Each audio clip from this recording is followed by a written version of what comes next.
दोस्तों, welcome to your channel success with Lakshmi. नमस्कार सभी को। आज हम हिंदी में पढ़ेंगे संधि के भेद। ठीक है, हम लाइन से पढ़ते हुए चल रहे हैं। हम ध्वनि, स्वर, व्यंजन पढ़ चुके हैं। अगर आपने वो वीडियो नहीं देखा है तो पहले प्रीवियस वीडियो देख लीजिए। अब इसके बाद हमारा नया टॉपिक आज स्टार्ट हो रहा है, संधि और संधि के भेद। ओके, एक एक करके हम सबके बारे में पढ़ेंगे और जो कुछ भी आपको नहीं समझ में आता है आप मुझसे बेझिझक कमेंट करके आप मुझसे पूछ सकते हैं। और ये जो मैं नोट्स प्रोवाइड कर रही हूँ इसको आप बना सकते हैं। ठीक है, और शाम को मैं या अभी ही आपको जो इंडेक्स है वो प्रोवाइड करा दूंगी। और उसके बाद अब से हम हिस्ट्री भी पढ़ेंगे। हिस्ट्री का भी एक नया बैच स्टार्ट होने जा रहा है।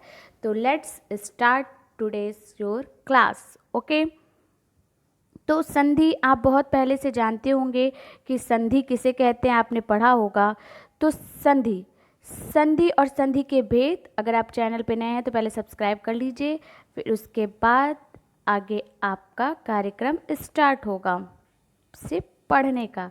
ठीक है, तो पेंसिल, रबड़, इरेजर सब कुछ लेके बैठ जाइए और नोट्स बनाना स्टार्ट करिए। तो संधि क्या होती है? संधि उसे कहते हैं जो क्या करता है, दो वर्णों के मेल से होने वाले विकार को संधि कहते हैं। संधि किसे कहते हैं?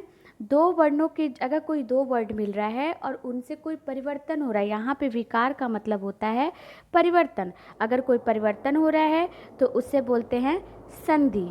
ओके, संधि संस्कृत का शब्द है। संधि किसका शब्द है? संस्कृत का शब्द है। संधि जो हम शब्द लिए हैं वो संस्कृत से लिए हैं। और जब दो शब्द या पद एक दूसरे के पास होते हैं तब उच्चारण की सुविधा के लिए पहले शब्द के अंतिम और दूसरे शब्द के प्रारंभिक अक्षर एक दूसरे से मिल जाते हैं। संधि में जब कोई दो शब्द है, ठीक है, आपका कोई दो शब्द है, वो क्या है, आपका कोई दो शब्द है, उसके मान लीजिए विद्यालय, ठीक है, तो विद्या धन आलय होता है विद्यालय का। तो विद्या का लास्ट और आलय का, विद्यालय लिखते हैं हम, विद्यालय कैसे लिखते हैं? विद्यालय ऐसे लिखते हैं ना, विद्यालय, ये ऐसे लिखते हैं हम।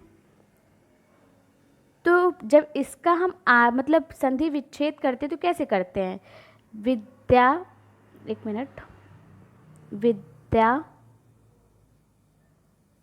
धन आलय। ठीक है, तो अभी मैं इसको और अच्छे से आपको समझाऊंगी, बस मैं एज एग्जांपल एक ले रही हूँ कि इसका लास्ट शब्द, ठीक, दो शब्द हैं मान लीजिए, उसका लास्ट और इसका प्रारंभिक शब्द मिलके क्या बनाता है, क्या बनाता है?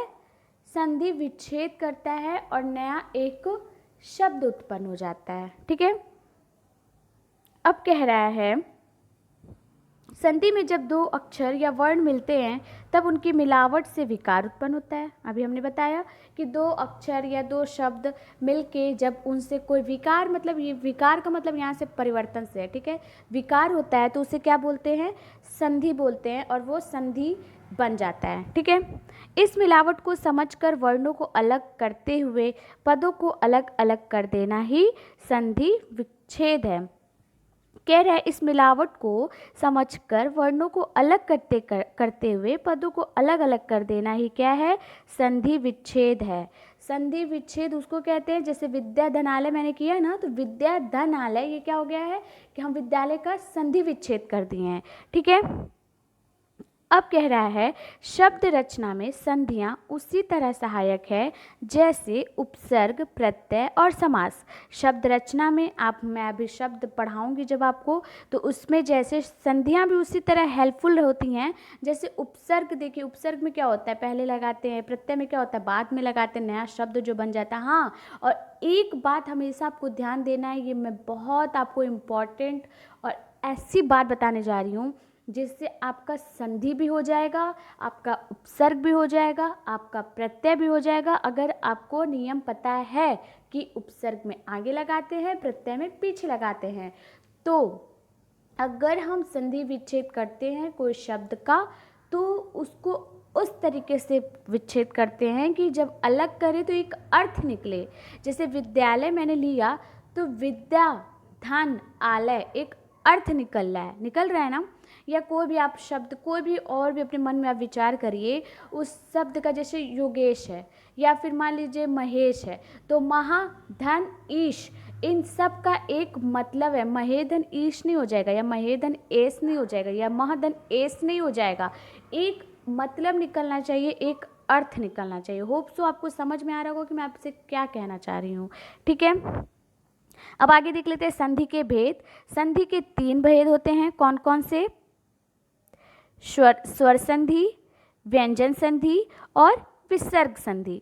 ठीक है, ये संधि के 3 भेद हैं, कौन कौन से? स्वर संधि, व्यंजन संधि, विसर्ग संधि। और मैं आपको एक बात बता दूं, जब मैं बोला करूं तो आप लोग भी बोला करिए साथ में, जिससे कि आपको भी रिवाइज होता रहे, आपको भी याद होता रहे। ठीक है, अब आगे देखते हैं।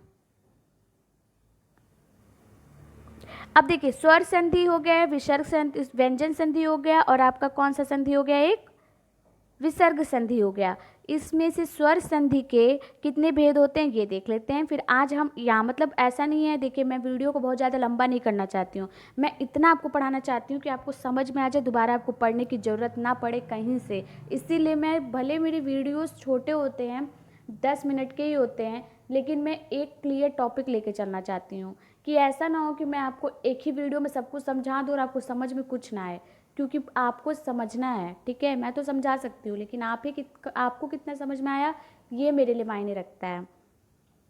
तो देखिए, स्वर संधि में क्या क्या होते हैं आपके? पहला दीर्घ संधि, 1 मिनट थोड़ा सा, हाँ, पहला दीर्घ संधि, दूसरा गुण संधि, तीसरा वृद्धि संधि और चौथा यड़ संधि, और पांचवा होता है, चौथा यड़ संधि और पांचवा होता है अयादि संधि। ठीक है, अब आते हैं दीर्घ संधि पे। दीर्घ संधि किसे कहते हैं?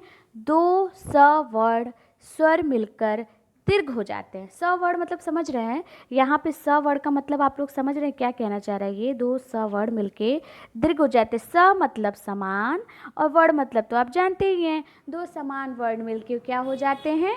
दीर्घ हो जाते हैं। ठीक है, लेकिन 2 समान स्वर वर्ण मिलके क्या हो जाते हैं?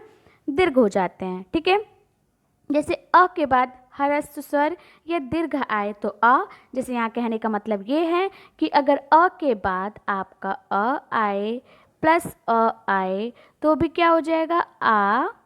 आपका अ आए प्लस आ आए तो भी क्या हो जाएगा? आ ही हो जाएगा।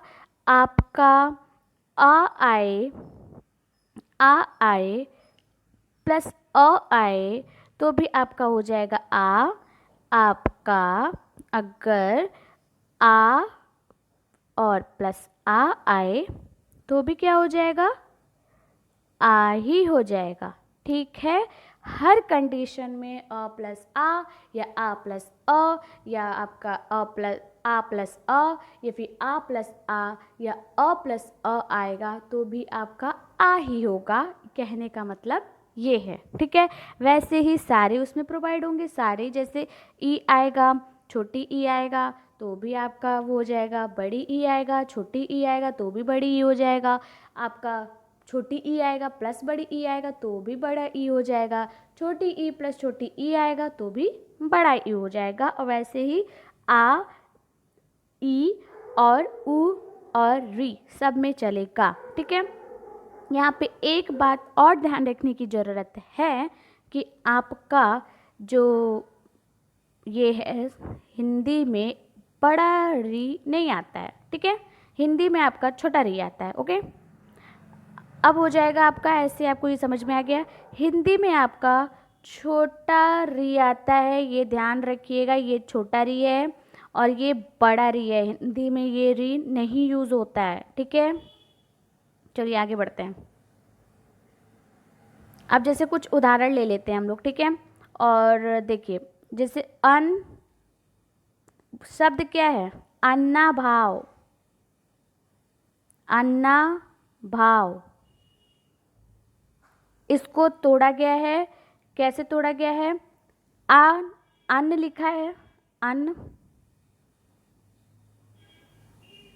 धन अभाव, ठीक है। देखिए आप बोलिए अन्नाभाव, अन्न धन अभाव, ये दोनों का मतलब है, अर्थ है एक, ठीक। इसमें से न है तो ये न क्या है, न को क्या बोलते हैं हम लोग, न अगर ऐसे लिखेंगे तो इसमें अ छुपा है ना हलंत लगा के, तो यहाँ से अ ले लिए हैं और यहाँ अभाव से अ ले लिए हैं, ठीक है।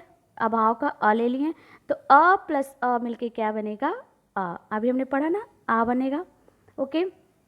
ऐसे ही शिवालय का भी हो जाएगा, ठीक है, और ऐसे ही विद्यालय का भी हो जाएगा। देखिए आप एग्जाम्पल में देख सकते हैं, शिव में भी शिव है तो शिव, अगर मैं ऐसे व लिखती हूँ तब तो ये सही है। अगर मैं इसको हटा देती हूँ, हलंत लगा देती हूँ, तो यहाँ पे एक ऐसे अ है, व बोल रही हूँ तो पीछे से अ की आवाज़ आ रही है, तो ये आ रही है ना, तो ये आपका अ हो गया। और फिर शिवालय, शिवालय को जब मैं तोड़ूंगी तो शिव धन, एक मिनट अच्छे से बताती हूँ, शिव धन आलय, ठीक।